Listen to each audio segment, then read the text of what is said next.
And ಇಲ್ಲಿ ನಾವು ಏನು ಗೊತ್ತಾ, ಅಣ್ಣವರ ಫೋಟೋ ಇದೆ ನನ್ನ ಬ್ಯಾಕ್ಗ್ರೌಂಡ್ನಲ್ಲಿ. ಆ್ಯಂಡ್ ನಿಮಗೆ ಅಣ್ಣವರು ಸ್ವೀಟನ್ನು ತಿನ್ನಿಸ್ತಿದ್ದಾರೆ. ಸೊ ಯಾವಾಗ ತೆಗೆಸ್ಕೊಂಡಿದ್ದಂಥ ಫೋಟೋ ಇದು? ಮೇಡಮ್ ಇದು 1994-95 ಇಸ್ವಿ ಇದು.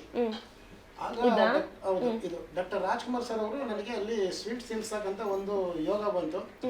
ನಾನು ಅವಾಗ ತಾನೇ ನಾನು ನಮ್ಮ ಪೊಲೀಸ್ ಇಲಾಖೆಗೆ ನೇಮಕಾತಿಯಾಗಿ ನಾನು ಕರ್ನಾಟಕ ಕಿಶೋರ ಬಾಡಿ ಬಿಲ್ಡಿಂಗ್ ಅದರಲ್ಲಿ ವಿನ್ ಆಗಿದ್ದೆ. ಆ ಟೈಮಲ್ಲಿ ಡಾಕ್ಟರ್ ರಾಜ್ಕುಮಾರ್ ಅವರಿಗೆ ಡಾಕ್ಟರ್ ಪಾಲ್ಕೆ ಪ್ರಶಸ್ತಿ ಕೂಡ ಲಭಿಸಿತ್ತು. ನಾವು ಮೂಲ ದಾವಣಗೆರೆಯವರಾಗಿದ್ದರಿಂದ ಅವ್ರಿಗೆ ಅಭಿನಂದನೆ ಸಲ್ಲಿಸೋದಕ್ಕೆ ನಾವೆಲ್ಲ ಅಭಿಮಾನಿಗಳು ಹೋದಂಥ ಸಂದರ್ಭದಲ್ಲಿ ಅವಾಗ ನಮ್ಮ ದಾವಣಗೆರೆಯವರೆಲ್ಲರೂ ನಮ್ಮನ್ನು ಕೂಡ ಕರ್ಕೊಂಡು ಹೋಗಿದ್ರು. ನಾವು ರಾಜ್ಕುಮಾರ್ ಸಾರ್ ಹತ್ರ ಹೋಗ್ತಿದ್ದೀವಿ ಅಂದ ತಕ್ಷಣ ನಾನು ಅವಾಗಲೇ ಸಾಕಷ್ಟು ಪ್ರಶಸ್ತಿಗಳನ್ನ ಟ್ರೋಫಿಗಳೆಲ್ಲ ಗೆದ್ದಿದ್ದೆ. ಆಗ ರಾಜ್ಕುಮಾರ್ ಸರ್ ಹತ್ರ ತೋರ್ಸೋದಕ್ಕೆ ಟ್ರೋಫಿಗಳೆಲ್ಲ ತೊಗೊಂಡೋಗಿ ಡಾಕ್ಟರ್ ರಾಜ್ಕುಮಾರ್ ಸರ್ ಅವ್ರನ್ನ ಬಂದ ತಕ್ಷಣ ಅವ್ರಿಗೆ ಕಾಲಿ ನಮಸ್ಕಾರ ಮಾಡಿಬಿಟ್ಟು ನಾನು ಈ ಥರ ಬಾಡಿ ಬಿಲ್ಡಿಂಗಲ್ಲಿ ಇಷ್ಟೆಲ್ಲ ಗೆದ್ದಿದ್ದೀನಿ ಅಂತೇಳಿ ಆ ಟ್ರೋಫಿ ನಾವೆಲ್ಲ ತೋರಿಸಿದ ತಕ್ಷಣ ಡಾಕ್ಟರ್ ರಾಜ್ಕುಮಾರ್ ಸರ್ ಅವರು ಫುಲ್ಲು ಖುಷಿಯಾಗಿ ಹೋಗ್ಬಿಟ್ರು.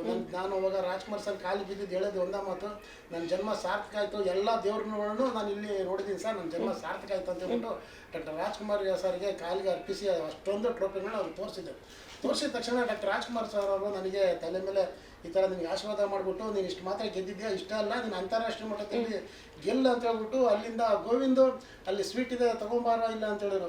ತಗೊಂಬಂದ ತಕ್ಷಣ ರಾಜ್ಕುಮಾರ್ ಸರ್ ಅವರು ನನಗೆ ಅದು ಸ್ವೀಟ್ ತಿನ್ಸಿ, ಅಂದ್ರೆ ರಾಜ್ಕುಮಾರ್ ಸರ್ ಅವರೇ ಸ್ವೀಟ್ ತರಕ್ಕೆ ನಿಮಗೆ ತಿನ್ಸಿದ್ದು? ಹೌದು, ಓಕೆ, ಸ್ವೀಟ್ ತಿನ್ಸಿದ್ದು ನೀವು ತಗೊಂಡೋಗಿದ್ದಲ್ಲ ಅದು? ಅಲ್ಲ, ರಾಜ್ಕುಮಾರ್ ಸರ್ ನಾವು ಏನು ಡಾಕ್ಟರ್ ರಾಜ್ಕುಮಾರ್ ಸರ್ ನಾವು ತೋರಿಸ್ತಾ ಇದೀವಿ, ರಾಜ್ಕುಮಾರ್ ಸರ್ ಸ್ವೀಟ್ ತಿನ್ನಕ್ಕೆ ಸ್ವೀಟ್ ಕೇಳ್ತಾ ಇದಾರೆ ಅಂತ ಅನ್ಕೊಂಡ್ವಿ. ನೋಡಿದ್ರೆ ಅವರು ನಾನು ಗೆದ್ದಿರ್ತಕ್ಕಂಥ ಟ್ರೋಫಿಗೆ ಸರ್ಟಿಫಿಕೇಟ್ ತೋರಿಸಿದ್ದಕ್ಕೆ ಖುಷಿಗೆ ಸ್ವೀಟ್ನ ನಮಗೆ ತಗೊಂಡ್ಬಂದ್ಬಿಟ್ಟು ರಾಜ್ಕುಮಾರ್ ಸರ್ ಎಷ್ಟು ಡೌನ್ ಟು ಅರ್ತ್ ಅನ್ಸ್ತಾರಲ್ವ ಅವರು. ಹೌದು, ಅದಕ್ಕಿಂತ ಮುಂಚೆ ನಾವು ಹೋದ ತಕ್ಷಣ ಅಲ್ಲಿ ಹೇಳಿದ್ರು ಅಭಿಮಾನಿಗಳು ಯಾರು ಊರಿಂದ ಬಂದಿರೋ ಅವ್ರಿಗೆ ಫಸ್ಟ್ ಅವರಿಗೆ ಊಟ ಆಗಿದೆಯಾ ನಾಷ್ಟ ಆಗಿದೆಯಾ ಕೇಳಿ ಅಂತ.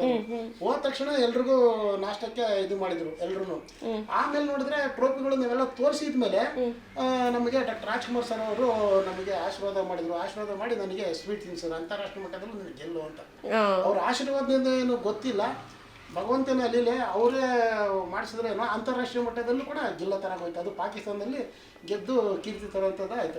ಅದು ಇದೆ ಅಲ್ವಾ ಟ್ರೋಫಿ? ಇದೆ ಟ್ರೋಫಿ. ಪಾಕಿಸ್ತಾನದಲ್ಲಿ ಫಸ್ಟ್ ಪ್ಲೇಸ್ ಮಾಡಿದ್ದೆ ನಾನು 2004ರಲ್ಲಿ. ಇಸ್ಲಾಮಾಬಾದಲ್ಲಿ ನಡೆದಿತ್ತು. ಭಾರತ ದೇಶದಿಂದ ಭಾಗವಹಿಸಿ ನಾನಲ್ಲಿ ಗೆದ್ದಂಥ ಟ್ರೋಫಿ ಇದು ಇಸ್ಲಾಮಾಬಾದಲ್ಲಿ.